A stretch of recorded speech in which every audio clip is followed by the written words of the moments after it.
Kita ke waskita karya yang dijebol 2,5 triliun rupiah oleh dirutnya dan kroninya. Tuh, angka korupsi kok gede-gede banget sih, triliun-triliun, sudah triliunan, tapi kok belum ada yang dieksekusi mati ya. Jadi aja masih banyak yang korupsi, gak ada yang takut sama hukum. Bagaimana supaya kapok dan keluarganya gak flexing-flexing kekayaan hak rakyat? Mereka didor aja kali. Korupsi di atas 1 triliun mah dihukum mati, disegerakan. Plus, selain dimiskinkan, semua anggota keluarga yang ada di kartu keluarga selama 10 tahun tidak boleh pakai sarana publik seperti ke rumah sakit umum, ke sekolah negeri, dan lain sebagainya yang dibayar oleh negara. Biar merasakan efek korupsi yang merugikan masyarakat itu pantas anggota keluarga itu terima. Bahkan bukannya pelaku korupsi, namun dipastikan semua yang menikmati yang biasa mereka adalah nama-nama yang di kartu keluarga itu buat pelajaran. Tidak boleh pakai sarana umum yang dibiayai oleh negara. Sekali lagi, setelah mereka bayar semua hasil jarahan, setelah dimiskinkan. Peristiwa ini sudah sepatutnya juga menjadi peringatan kepada BUMN lain untuk benar-benar bekerja secara profesional dan transparan sesuai dengan peta jalan yang telah diterapkan.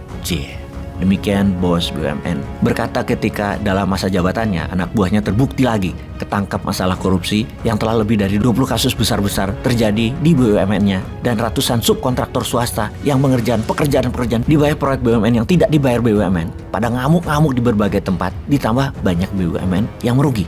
Sekali lagi, ada apa dengan BUMN ini sebenarnya? Memang sulit mengingatkan pada netizen karena mungkin pemahaman akan bisnis belum terlalu banyak. Sekali lagi mohon maaf bahwa BUMN selama ini adalah biang masalah ekonomi dan biang korupsi. Jadi kalau mau meniadakan korupsi, salah satu cara adalah menutup 90% BUMN yang ada pada saat ini. Ada yang di merger atau digabungkan, ada yang di downsizing, ada yang ditutup, ada yang dibuatkan holding, dan semuanya yang tersisa dijual ke bursa saham dengan beberapa perusahaan mayoritas ownernya bahkan publik. Jangan merasa bahwa BUMN itu kan milik negara, lebih baik bisnis itu dipegang negara daripada swasta. Benar sahabat netizen, BUMN bagus kalau sistem bernegaranya otoritarian model komunis seperti BUMN Tiongkok. Itu bukan BUMN seperti apa yang kita bayangkan. BUMN ala Tiongkok adalah BUMPK, Badan Usaha Milik Partai Komunis, bukan milik negara. Dalam sistem kepartaian, kelolaan perusahaan adalah mesin uang yang bagus dan tidak dikorupsi. Jadi korupsi lagi. Contohnya, ketika Xi Jinping menebas 1 juta anggota partai yang korupsi di BUMPK, tebasan Xi Jinping mulai dari hukuman mati, pemiskinan, juga seperti di awal, keluarga yang ada di KK tidak boleh keluar negeri, tidak boleh pakai fasilitas negara.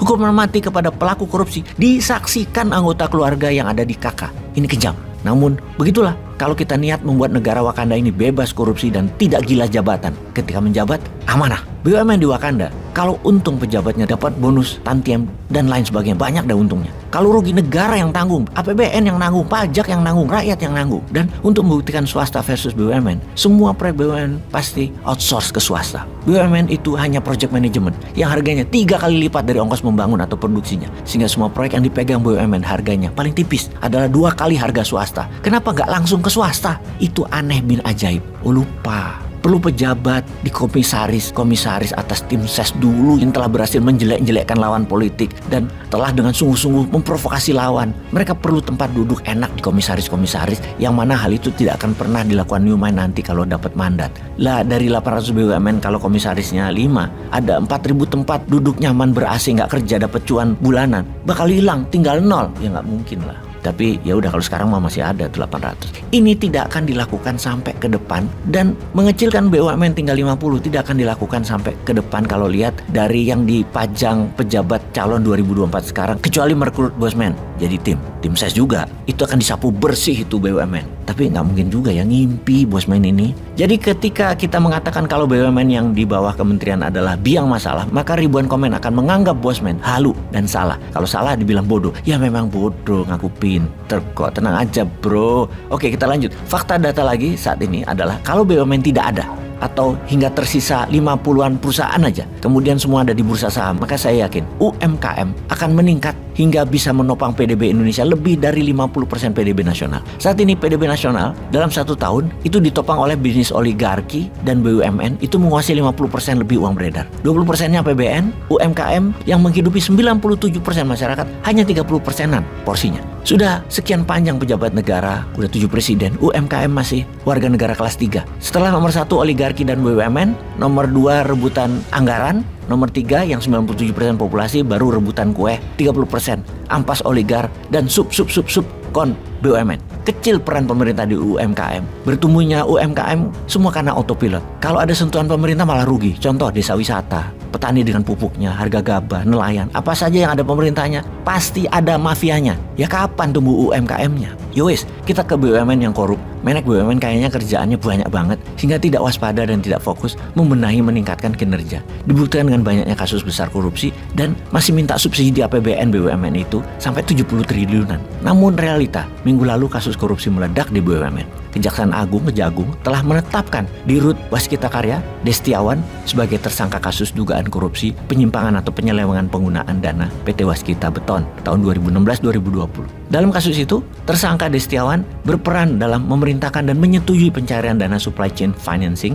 atau SCF dengan menggunakan dokumen pendukung palsu untuk digunakan sebagai pembayaran utang-utang perusahaan yang diakibatkan oleh pencairan pembayaran proyek pekerjaan fiktif guna memenuhi permintaan tersangka. Diketahui kerugian negara adalah 2,5 triliun. Dalam perkara ini terdapat 8 orang tersangka lainnya sebagai kaki tangan kejahatan terorganisir yang tidak rapi. Kita katakan tidak rapi karena ketahuan, namun kalau rapi sampai sekarang masih berjalan mulus. Peranan tersangka Destiawan dalam perkara ini yaitu secara melawan hukum, memerintahkan dan menyetujui pencairan dana supply chain financing atau SCF dengan menggunakan dokumen pendukung palsu untuk digunakan sebagai pembayaran proyek pekerjaan fiktif guna memenuhi permintaan tersangka. Inilah pasal yang dituduhkan dan kelakuan tersebut parah, proyek fiktif dibayarin.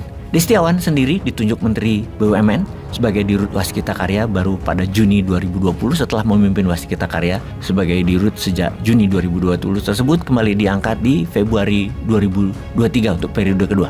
Disinilah ketidakwaspadaan Pak Menteri. Mungkin terpesona dengan info-info pembisik yang mengatakan Destiawan itu orang prestasi. Proyek Simpang Susun Semanggi dibangunnya. Sejumlah proyek infrastruktur Bali mendukung G20 dirampungkan, seperti penataan jalan Simpang Siligita Kempinski, showcase mangrove di Nusa Dua untuk penataan jalan mencakup pedestrian, saluran air, jalur hijau, dan ducting utilitas. Pada 2022 juga Waskita Karya menggarap proyek pembangunan Masjid Syekh Zahid di Solo yang dituntaskan pada Maret 2023. Anak buahnya Destiawan, Direktur Keuangan ditangkap Desember 2020. Direktur itu juga anak buah Menteri BUMN tentunya ketika ditangkap. Jujur masa sih ada anak buah salah? Nggak ada kayaknya. Yang ada adalah nggak waspada sampai ke sana atau bagaimana nih Pak? Kan supply chain financing pasti ada tanda tangan Dirut dan ketika Desember ditangkap Direktur Keuangan, di Kejaksaan kan sudah tahu itu proyek fiktif.